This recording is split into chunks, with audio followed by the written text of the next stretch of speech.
3 قسم کی عورتوں پر روزہ رکھنا جائز نہیں۔ ناظرین، یہاں 3 عورتیں کسی بھی حال میں رمضان کے مہینے میں روزہ نہیں رکھ سکتی ہیں۔ اگر ان میں سے کسی عورت نے روزہ رکھ لیا تو یاد رکھیں ایسی عورت کا روزہ کبھی نہیں ہوگا۔ ایسی عورت کو اللہ تعالیٰ کی طرف سے سخت عذاب ہوگا۔ ناظرین، روزے کی فرضیت کی 3 شرطیں ہیں: بالغ ہوش و حواس اور عاقل ہونا، یعنی کہ روزے ایسے تمام مسلمان مرد اور عورت پر فرض ہیں جو عاقل ہو اور بالغ ہو، جو اپنے ہوش و حواس میں ہو، یعنی کہ جو پاگل اور دیوانہ نہ ہو۔ ایسے تمام مسلمان عورت اور مرد پر رمضان کے روزے فرض ہیں۔ اب اس کے علاوہ روزے کی فرضیت ادا کرنے کی 2 شرطیں ہیں: پہلی صحت مند اور تندرست ہونا، اور دوسری محکم ہونا، یعنی کہ بیمار آدمی اپنی بیماری کی حالت میں اور مسافر اپنے سفر کی حالت میں روزہ چھوڑ سکتا ہے، یعنی کہ ان لوگوں کو رمضان کے مہینے میں روزہ چھوڑنے کی اجازت ہے۔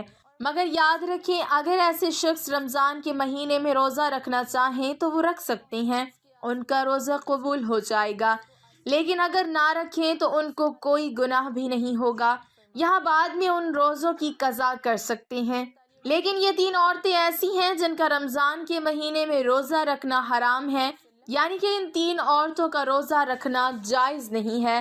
اگر ان عورتوں نے رمضان کے مہینے میں روزے رکھ لیا تو ان کا روزہ تو کسی بھی حال میں نہیں ہوگا، بلکہ ان کو اللہ کی طرف سے سخت عذاب بھی ہوگا۔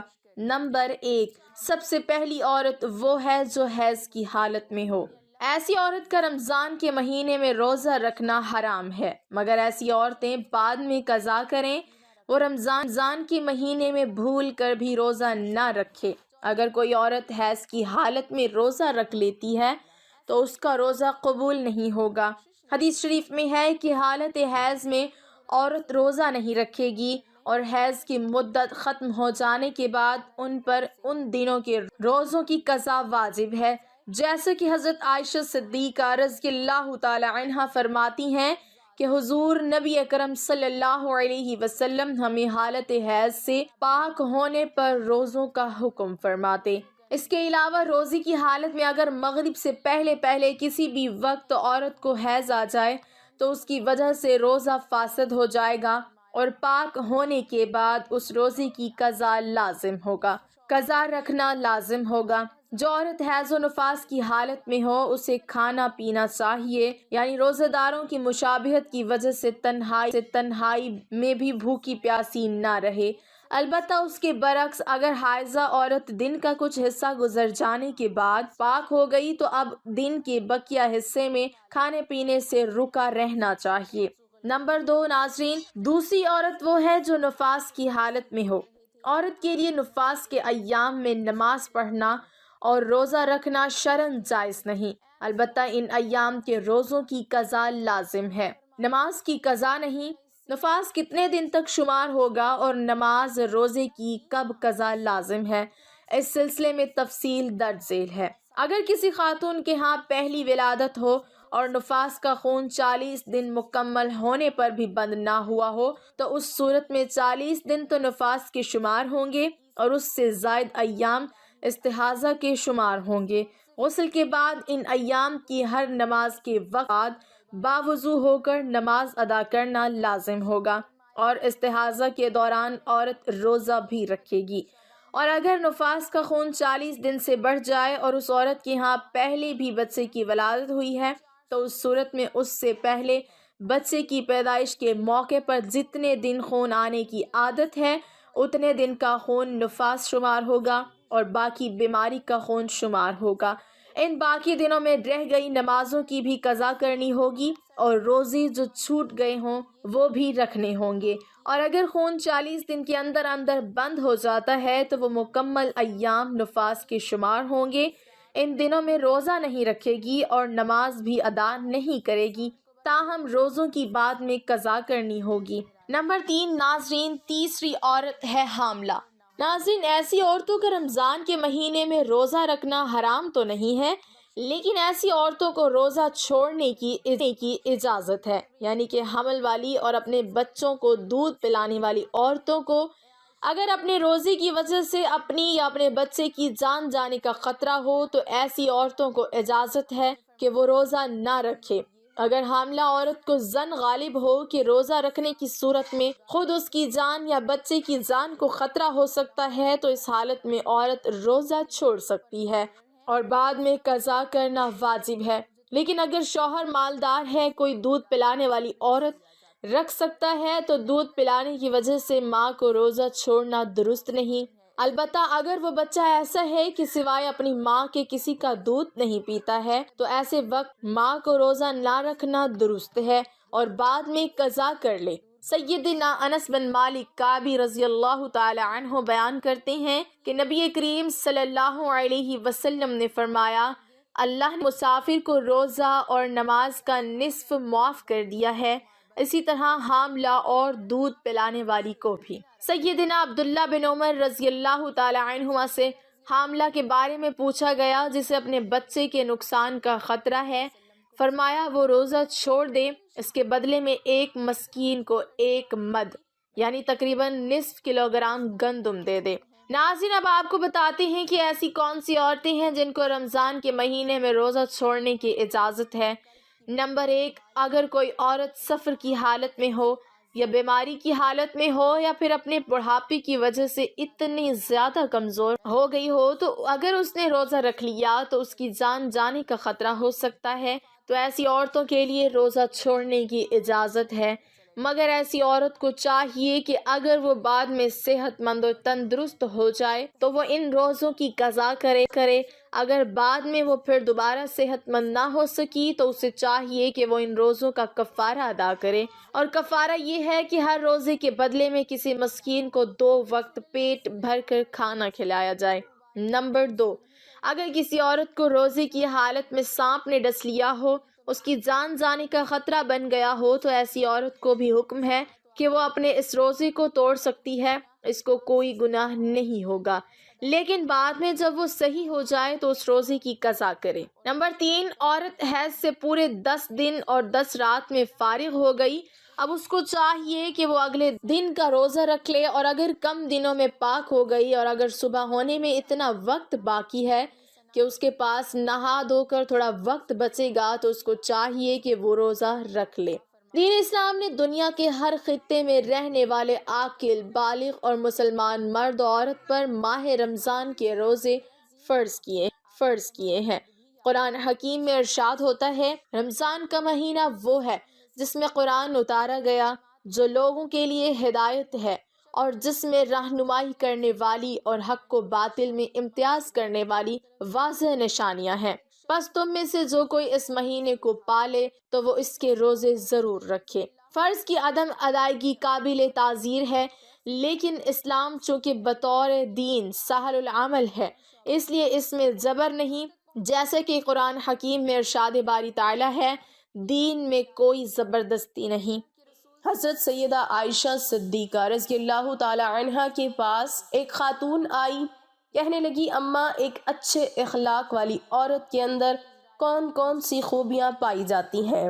حضرت سیدہ عائشہ صدیقہ رضی اللہ تعالی عنہا نے فرمایا، بیٹی، اچھے اخلاق والی عورت کی 10 نشانیاں ہیں۔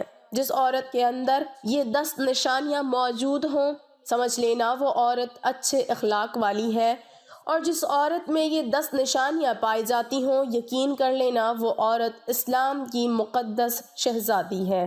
حضرت مولانا جلال الدین رومی رحمۃ اللہ علیہ نے فرمایا، شادی کرنے سے پہلے ایسی عورت کا چناؤ کرو، ایسی عورت کو تلاش کرو جس عورت کے اندر حضرت سیدہ عائشہ صدیقہ رضی اللہ تعالی عنہا کی بتائی گئی 10 نشانیاں موجود ہوں۔ اس خاتون نے پوچھا، اے حضرت عائشہ صدیقہ رضی اللہ تعالی عنہا، وہ 10 نشانیاں کون کون سی ہیں؟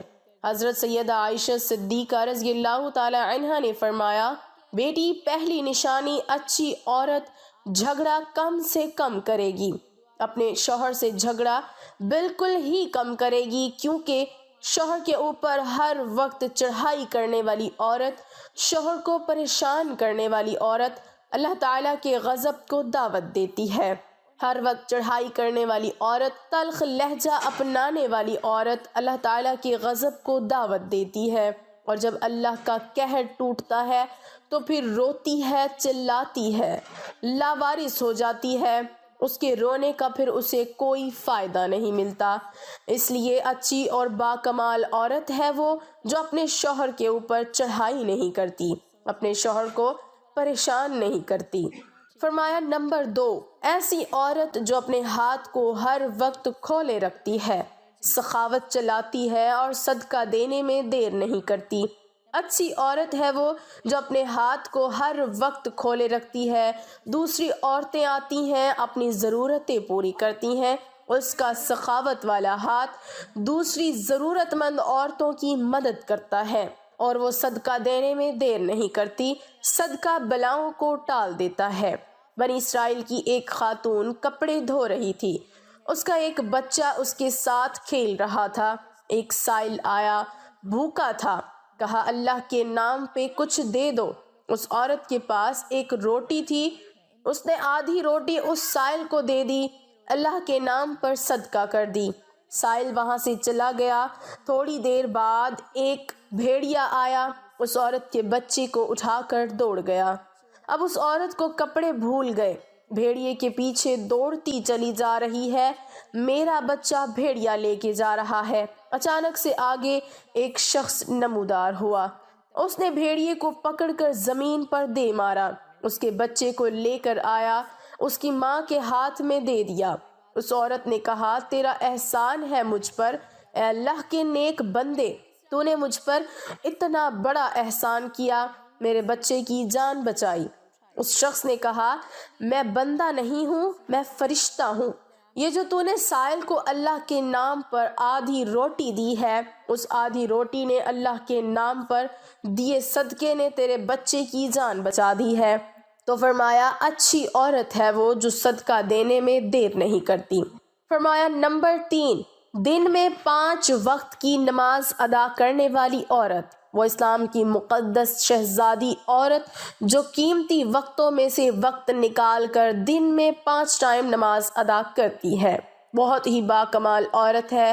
بنی اسرائیل کی ایک خاتون تھی، حضرت سیدنا موسیٰ علیہ السلام کے پاس آئی، کہنے لگی اے اللہ کے نبی، مجھ سے گناہ سرزد ہو گیا تھا، میں نے توبہ کی، آپ دعا کریں اللہ تعالیٰ میری توبہ قبول فرمائے۔ مجھ سے گناہ ہو گیا تو گناہ سے ڈر کر میں نے اللہ سے پکی توبہ کی۔ حضرت سیدنا موسیٰ علیہ السلام نے پوچھ ہی لیا تو نے آخر کون سا ایسا گناہ کیا؟ اس عورت نے کہا مجھ سے زنا ہو گیا تھا، اس کی وجہ سے میں حاملہ ہو گئی اور میرا ایک بچہ پیدا ہوا، تو اس گناہ کو چھپانے کے لیے میں نے اس بچے کو قتل کر دیا، قتل کر کے اسے مٹی میں ڈال دیا تاکہ میرا گناہ چھپ جائے، معاشرے میں ذلیل نہ ہو جاؤں، لوگ کیا کہیں گے یہ زناکار عورت ہے۔ بس اپنے گناہ کو چھپانے کے لیے میں نے بچے کو قتل کر ڈالا۔ حضرت موسیٰ علیہ السلام نے فرمایا او بدبخت عورت، یہاں سے چلی جا، کہیں ایسا نہ ہو تیرے گناہ کی وجہ سے آسمان سے کوڑے برسیں اور ہم بھی عذاب میں مبتلا ہو جائیں۔ وہ عورت ٹوٹے دل سے روتی ہوئی وہاں سے چلی گئی۔ اتنے میں حضرت جبرائیل علیہ السلام آئے۔ حضرت جبرائیل علیہ السلام نے آ کر کہا اے اللہ کے نبی، اللہ کہتا ہے تو نے توبہ کرنے والی کا دل توڑ دیا۔ اے موسیٰ، کیا تو نے اس سے بھی بدتر گناہ کرنے والا کوئی نہیں پایا؟ حضرت موسیٰ علیہ السلام نے عرض کی اے جبرائیل، کیا اس سے بھی بڑا کوئی گنہگار ہوگا؟ حضرت جبرائیل علیہ السلام نے فرمایا ہاں، جان بوجھ کر نماز چھوڑنے والا شخص اس سے بھی زیادہ گنہگار ہے، جان بوجھ کر نماز چھوڑنے والی عورت اس سے بھی زیادہ بدکار ہے۔ خدا را اگر اچھی اسلام کی مقدس شہزادی بننا چاہتی ہو تو پھر نماز کا دامن نہ چھوڑنا، نماز 5 ٹائم ادا کرو۔ فرمایا نمبر 4، دوسری عورتوں کے عیبوں پر نظر ڈالنے کے بجائے اپنے عیبوں پر نظر ڈالنے والی عورت۔ آج کل کی عورتیں اپنے گریبان میں تو جھانک کر نہیں دیکھتی، دوسری عورتوں کے عیب نکالتی رہتی ہیں، اس کے اندر یہ نقص ہے، اس کے اندر یہ نقص ہے۔ تو ناظرین، اسلام کی شہزادیوں کو یہ زیب نہیں دیتا۔ تم حضرت انسان ہو، اسلام کے مقدس شہزادے شہزادیوں والا کام کیا کرو۔ وہاں کی بات سن کر یہاں لگانا، یہاں کی سن کر وہاں لگانا، پھر دونوں بھائیوں کو آپس میں لڑانا، پھر دونوں کو آپس میں ایک دوسرے سے جدا کر دینا، کیا یہ تجھے زیب دیتا ہے؟ دوسری عورتوں کے عیبوں کو اچھالنا تجھے زیب دیتا ہے؟ انسان نے کوئل سے پوچھا، اگر تو کالی نہ ہوتی کتنا اچھا ہوتا، تیرے اندر عیب ہے کہ تو کالی ہے۔ پھر انسان نے ایک دن سمندر میں بہتے پانی سے پوچھا، اگر تو کھارا نہ ہوتا کتنا اچھا ہوتا، تیرے اندر عیب یہ ہے کہ تو کھارا ہے۔ پھر انسان نے ایک دن گلاب کو اٹھایا، ہتھیلی پہ رکھا، پوچھنے لگا، اگر تیرے اندر یہ کانٹے نہ ہوتے تو کتنا اچھا ہوتا، تیرے اندر عیب یہ ہے کہ تیرے اندر کانٹے ہیں۔ تینوں بول اٹھے، اے انسان، اگر تیرے اندر دوسروں کے عیب ڈھونڈنے کی عادت نہ ہوتی تو کتنا اچھا ہوتا۔ آج کل کی عورتیں دوسروں کے عیب ڈھونڈنے کی کوشش کرتی ہیں، لیکن اپنے گریبان میں جھانک کر نہیں دیکھتی کہ میرے اندر بھی کوئی عیب ہے، میرے اندر بھی کوئی خامیاں ہیں یا نہیں۔ فرمایا نمبر 6، اچھی عورت دوسرے لوگوں کی لغزشوں کی طرف نظر نہیں کرتی۔ نمبر 7، اپنے شوہر کے سامنے شوہر کے ماں باپ کا گلہ نہیں کرے گی، کیونکہ شوہر کے سامنے شوہر کے ماں باپ کا گلہ کرنے والی خاتون بدترین عورت کہلاتی ہے۔ دنیا کی بدقسمت عورت ہے وہ جو شوہر کے دل میں محبت پیدا کرنے کی بجائے نفرت پیدا کرتی ہے۔ فرمایا اچھی عورت ہے وہ جو اپنے شوہر کے سامنے شوہر کے ماں باپ کی تعریف بیان کرتی ہے۔ نمبر 8، اچھی عورت ہر وقت شوہر کے سامنے معذرت کرنے کی طلبگار رہتی ہے۔ کوئی اس سے غلط کام ہو جائے جس سے شوہر کی دل آزاری ہو تو فوراً وہ شوہر سے معذرت طلب کرتی ہے۔ وہ عورت جو شوہر کو رخصت کرتے وقت ڈھیروں دعائیں اور تمناؤں کے ساتھ رخصت کرتی ہے۔ حضرت سیدہ عائشہ صدیقہ رضی اللہ تعالی عنہا نے فرمایا، آخری نشانی اچھی عورت ہے وہ کہ اچھے وقت میں تو ہر عورت ساتھ دیتی ہے، لیکن اچھی عورت ہے وہ جو شوہر کی غربت میں بھی شوہر کا ساتھ دیتی ہے۔ تو ناظرین، حضرت مولانا جلال الدین رومی رحمۃ اللہ علیہ نے فرمایا، شادی کرنے سے پہلے ایسی عورتوں کو تلاش کرو، ایسی اسلام کی مقدس شہزادیوں کو تلاش کرو جن کے اندر حضرت سیدہ عائشہ صدیقہ رضی اللہ تعالی عنہا کی بیان کی گئی 10 نشانیاں پائی جاتی ہوں۔ انشاءاللہ ایسی عورت جب تمہارے گھر میں آئے گی تمہارے گھر کو جنت کا باغ بنا دے گی۔ اللہ پاک ہمیں نیک عمل کرنے کی توفیق عطا فرمائے اور ہمارے گھروں کو آباد رکھے، آمین۔ ناظرین، کمنٹ باکس میں ایک بار اللہ تعالیٰ کا نام ضرور ٹائپ کریں۔